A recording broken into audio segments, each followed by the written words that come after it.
എല്ലാ ശിവക്ഷേത്രങ്ങളിലും ഭഗവാന് അഭിമുഖമായി കണ്ണു ചിമ്മാതെ കാത്തിരിക്കുന്ന ആ രൂപം നിങ്ങൾ ശ്രദ്ധിച്ചിട്ടുണ്ടോ?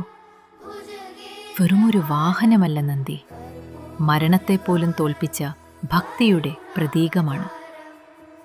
ആരായിരുന്നു നന്ദി? അദ്ദേഹം എങ്ങനെയാണ് ശിവന്റെ പ്രിയപ്പെട്ടവനായത്? കഥവണ്ടിയിലൂടെ ഇന്ന് നമ്മൾ നന്ദികേശ്വരന്റെ ജനനരഹസ്യം തേടിപ്പോകുന്നു. പണ്ട് ശിലാദൻ എന്നു പേരുള്ള ഒരു മഹർഷിയുണ്ടായിരുന്നു. അദ്ദേഹത്തിന് വംശം നിലനിർത്താൻ ഒരു പുത്രൻ വേണമെന്നുണ്ടായിരുന്നു. പക്ഷെ ആ കുട്ടി സാധാരണക്കാരനായിരിക്കരുത്, മരണമില്ലാത്തവനും അയോനിജനുമായിരിക്കണം. ഇന്ദ്രനെ ഭജിച്ചെങ്കിലും മരണമില്ലാത്ത പുത്രനെ നൽകാൻ എനിക്ക് കഴിയില്ല എന്ന് ഇന്ദ്രൻ കൈമലർത്തി. ഒടുവിൽ മഹർഷി അഭയം പ്രാപിച്ചത് സാക്ഷാൽ മഹാദേവനെയാണ്.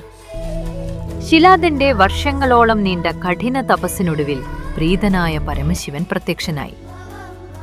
അങ്ങയുടെ ആഗ്രഹം പോലെ തന്നെ മരണമില്ലാത്തവനും എന്റെ അംശവുമായ ഒരു പുത്രൻ അങ്ങേക്ക് ലഭിക്കും എന്ന് വരം നൽകി.